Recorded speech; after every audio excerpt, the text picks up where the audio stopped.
आर्यन की धड़कन तेज थी। उसका दिल एक अजीसी खुशी और घबराहट के बीच फंसा हुआ था। वो 21 साल का था और उसका सपना था फिल्मों में काम करने का। इसी सपने को पूरा करने के लिए वो मिसेस वर्मा के पास एक्टिंग सीखने जाता था। मिसेस वर्मा, जिन्हें वो प्यार से माम कहता था, एक प्रसिद्ध थिएटर आर्टिस्ट थी और उनकी शोहरत ही थी कि आर्यन जैसे अनेक लालासा भारी छात्रों को वहां आकर सीखने का मौका मिलता था। शुरुआत में सब कुछ बहुत आम था, थियरी, डायलॉग डिलीवरी, एक्सप्रेशंस।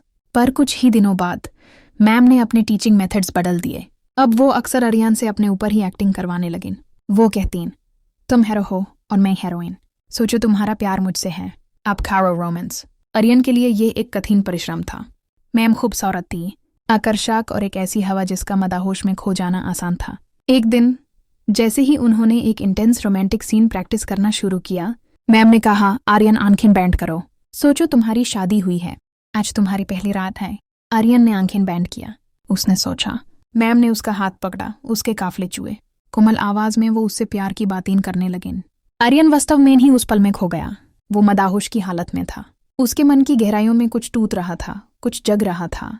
अचानक घर का दरवाजा खुलने की आवाज आई। आर्यन, बेटा घर में हो, उसकी माँ की आवाज थी। जैसे ही किसी ने तेज से पानी फेंका हो, आर्यन की आंख खुल गई। वो है, तुम पीछे हटा। उसने अपने आप को संभाला। माम भी तुरंत दूर हट गईं, अपने कब्दों को ठीक करते हुए। आर्यन की माँ अंदर आईं और बोली, पिता निश आकर मामा जी के लिए थोड़ा सामान उठा देना। आर्यन हान में सर हिला कर तुरंत वहां से निकाल गया। उसके पीछे कमरे से बाहर आते मिसेस वर्मा के पति मिस्टर वर्मा का साया निकल गया। अगर वो थोड़ी देर पहले आते तो शायद सब कुछ देख लेते। अगले दिन जब आर्यन क्लास के लिए पहुंचा तो मैम ने उसे अंदर आने से पहले ही रोका। उनके चेहरे पर एक गंभीरता थी। आर्यन, आज का दिन बहुत खास है।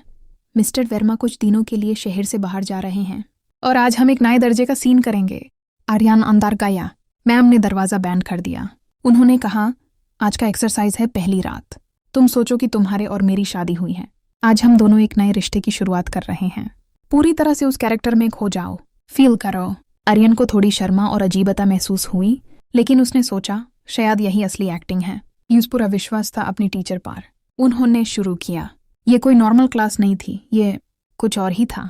मैम ने हाथ पकड़ा, प्यार से बातें करी और आखिरकार वो पल आ गया जहां एक्टिंग और हकीकत के बीच की दीवार धैर्य से टूट कर बिखर गई। आर्यन अपनी सारी हैसियत खो चुका था।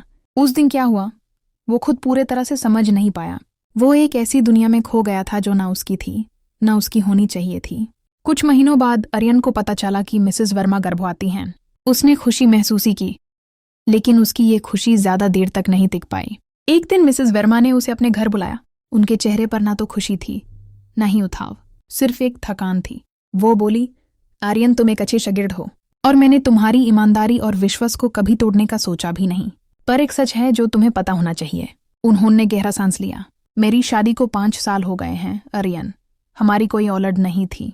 दवाइयाँ, इलाज कुछ काम नहीं आया। जांच में पता चला कि मसला मिस्टर वर्मा में है। वे हमेशा बच्चा पैदा करने में असमर्थ हैं। आर्यन की सांसें थमसी गईं। उसके दिमाग में बिजली सी कड़क गई। उसने आगे सुनना जारी रखा। मैम ने आगे कहा, आंखें नीचे किए हुए, उनको एक बच्चे की चाह थी। हमें एक बच्चे की चाह थी, पर वो इस दुनिया में किसी भी तरीके से मुमकिन नहीं थी।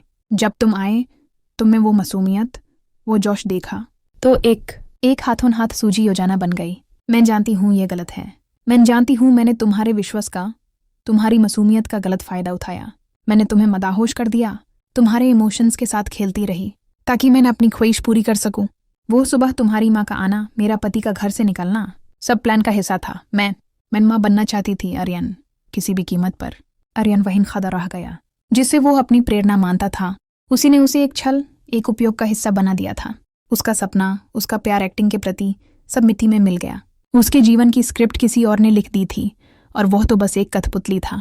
उसके आंसू नहीं थे, गुस्सा नहीं था, सिर्फ एक खालीपन था। एक ऐसा भयंकर सच जो उस छीलते जा रहा था। वो कुछ बोले बिना वहां से चला गया। और उस दिन के बाद से उसने कभी एक्टिंग क्लासेस नहीं ली। उसके अंदर का आर्टिस्ट मर चुका था। उसने कभी मिसेस वर्मा या उनके बच्चे के बारे में नहीं पूछा। पर हर रोज आने में अपना चेहरा देखकर वो एक सवाल पूछता, क्या मैं एक शागिर्द था या सिर्फ एक साधन? ये कहानी खत्म नहीं होती। आर्यन के मन में जिंदगी भर के लिए एक ऐसा जख्म बांध कर रह जाती है जो कभी पूरा नहीं भरता।